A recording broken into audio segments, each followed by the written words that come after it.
So we'll open up for any questions. Have Stephen? these officers been previously apprised of these charges, and have they responded or do any intend to contest them? Some have, they all have been apprised, and some have accepted. Some were in the process. Process of contesting? Yes. And can you detail which one? Well, Andres has accepted his sanctions. The two other, Cabral, Ferraris, Diaz, partially. And so the two. So let me make it easier. The two that you see at the end of the film, McParlin and Diaz, are still pending. The others have accepted, if you would. Those are the ones that were addressing the guy. Yes. And they have not accepted the. We're in process, so there's discussions about that. The explanation that Officer Andres gave about box this guy in was that he was like waiting for him to stop to box in his vehicle once it was safely stopped. Does the department accept that explanation and believe him when he says that, and doesn't think that he meant a violation of the pursuit policy? Right. So as the colonel reiterated, our pursuit policy prohibits boxing in. Why? If officers box people in a high-speed pursuit at 50, 70, 100 miles an hour, it's dangerous and it's probably deadly. And so the boxing in term relates to both in the policy and practice. In those scenarios, that's prohibited.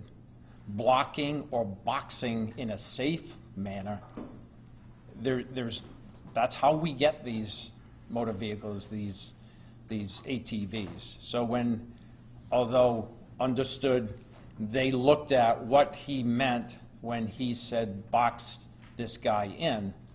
It wasn't a pursuit. There was no reaction by other officers as a result of his transmission, so it wasn't executed. That's how the Attorney General looked at it. We too looked at it that way, that there was no boxing in, but had there been a safe boxing in, there's no prohibition with that. So you basically accepted his explanation that he was not referring to boxing someone in while traveling, I mean, at least I think like 30 miles an hour down the street. So you don't think that there was a violation of the pursuit policy here? There was no pursuit, so you can't violate a policy in which a high-speed pursuit policy wasn't engaged.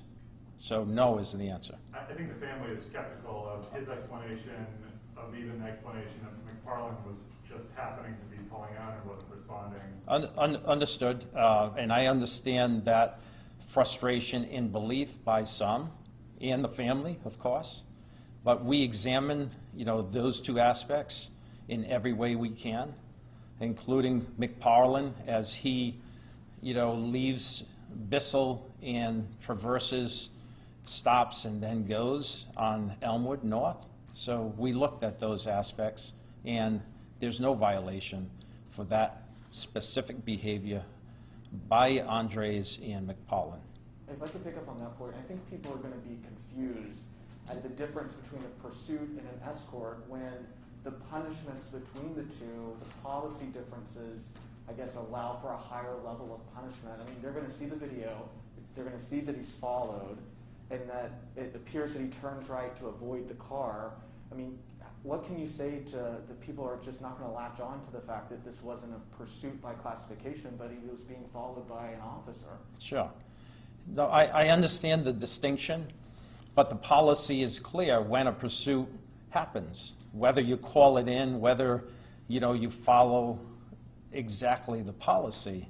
So Officer Andres was following. Some could say you're pursuing. No lights on. He's following, and he continues to follow, and we know what happened thereafter. We take responsibility, and he has taken responsibility for violating not the pursuit policy, but our safe driving policy. does this imposition of discipline and delineation of policy, pursuit policy and so forth, does this absolve the city of responsibility in that they're going to bring suit against the city? Look, I can't speculate what's going to happen. I heard that they're interested and will be filing suit, and that will play its course. Can you say what discipline you would try to impose on Diaz and McFarland that they're not accepting? I can't talk about it right now. Eventually, when we come to the final, disposition, we'll let you know. So Can you say what exactly they violated? Well, if you looked at the film, right, and so I need to put it in context. Look, at any crime scene, and as officers arrive to a crime scene, although this was a crash, a serious crash, controlling that general area is what they're trained to do. And so when doing that, sometimes officers get a bit aggressive when people try to traverse into that crime scene. And so, you saw the film, and there were two officers trying to do the job, not knowing what the circumstances were, because they didn't know, and trying to keep people from entering into that general area. And they could have done it a little more professionally. The question is, you investigating the police. What about Jhamal? You want to press criminal charges? I couldn't understand. The kids in the hospital, the guy who provoked the accident, because you're making it that the police provoked the accident. He provoked the accident himself. Do you want to pursue criminal charges with Jhamal? So, Or you want to glorify criminals? That's what you're doing. I couldn't understand your last. Glorifying criminals. That's what we're doing here. Well, no, we're not glorifying. For them, press criminal charges because he was violating the rules and the law in the city of Providence. Look, this was a tragic crash that occurred, and a young man struggles for not only his life, but getting back to his health. So I take exception that, he's a criminal and he ought to be, charged criminally as well. I understand your question and your point, but at this point, we've investigated this, and as the Attorney General has reviewed and we have reviewed, we're not expecting to bring any criminal charges as it relates to this case going forward. I want to ask you about the body cameras. So at the beginning of all of this, there was a plea for people in the public to turn over video. Providence Police lucky enough to have body cameras, and then there were 3 officers that did not have them on.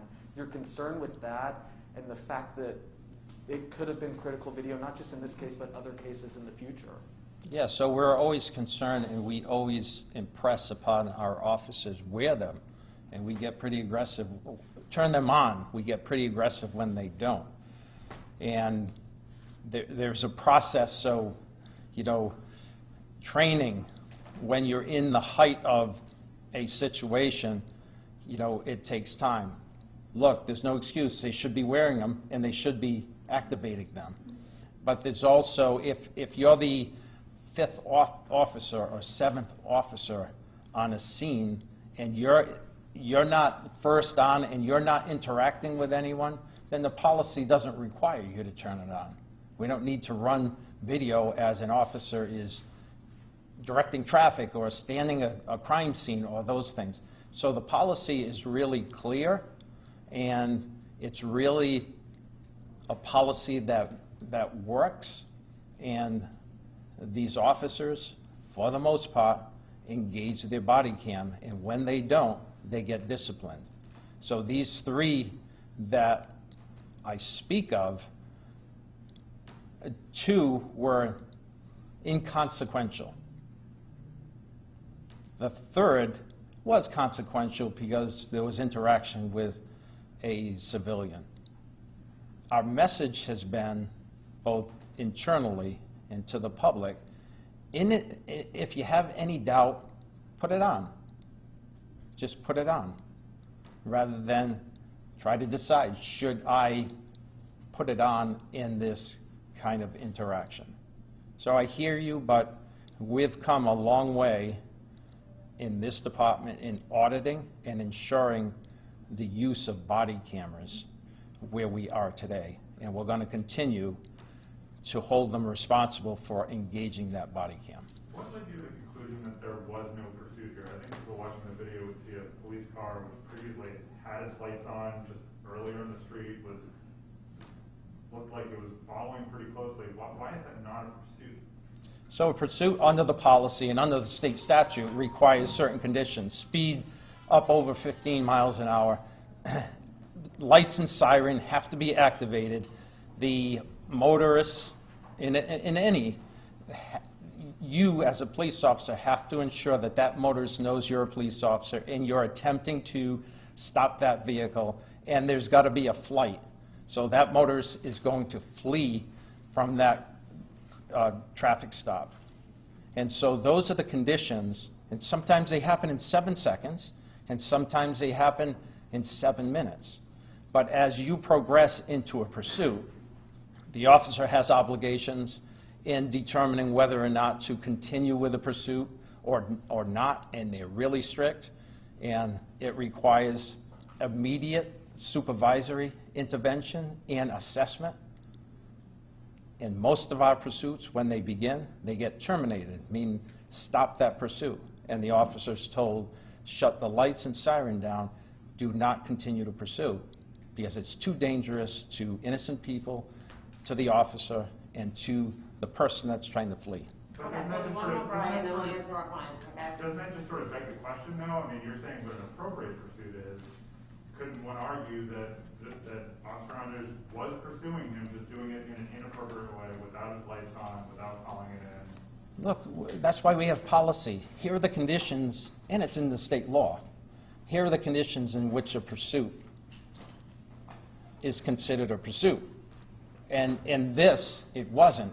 And mindful that I think we're about 7 seconds from the time in which Andres starts to follow, lights off, but leave it, okay, you're going to start a pursuit with your lights off. 7 seconds later, then the crash happened. Mayor, you're satisfied with the handling of this from the police standpoint? Excuse me. You're satisfied with the handling of this? So let me just add to the commissioner's answer on that last one, and then I'll answer your question, Steve. So I've reviewed every aspect of this, and on the pursuit question, so there's two separate parts to this. There's first the escort, where there are the, say, dozens/hundreds of bikes going throughout the city. They're being escorted throughout the city by our officers. I don't think that there is a question as to whether that's a pursuit. That is clearly not a pursuit. And then, but I think that what you're getting at is that at that critical moment, perhaps where Mr. Gonsalves veered off, did it at that point turn into a pursuit? And what I have come to understand about the laws and our policies is that whether it is a pursuit or not is irrelevant. The question of boxing them in would relate to if it was a high-speed pursuit. The police department's policy with ATVs is we do not chase unless it's safe to do so. And the way that the police department has been able to get so many of these bikes and ATVs off the streets is when some of them peel off or go into side streets. You follow them so that if there is an opportunity to make a safe apprehension, then at that point you do that. And as the chief explained, and also the commissioner, in those circumstances, if it is low speed or if the vehicle is stopped, then that's exactly what you do. You box/block them in place. But as to that question, whether or not it sort of magically turned into a pursuit at that critical moment, that's irrelevant for both the criminal investigation and the administrative investigation. So I just wanted to clarify that. With your question, Steve. So several months ago, I stood here and I spoke to the public, and I mentioned that we were committed to doing a full, transparent, and professional investigation, and that we would let the facts lead us to where they may. So I appreciate that the Attorney General went through this entire process. It was thorough, it was transparent, and the facts led them to their conclusion. We did the exact same thing with respect to administrative charges here in the city. Again, you know, I recognize the mismatch here. I recognize that you have this horrible, horrible consequence where a young man is still in a hospital bed trying to recover. I understand as a father the hurt that the family is going through watching their son and watching their baby in this condition. At the same time, when it comes to our analysis, we have to let the facts lead us to where they may and apply that legal standard or that administrative standard. And I believe that the Attorney General did a very thorough and professional job, and I believe that our internal team did a thorough and professional job as well.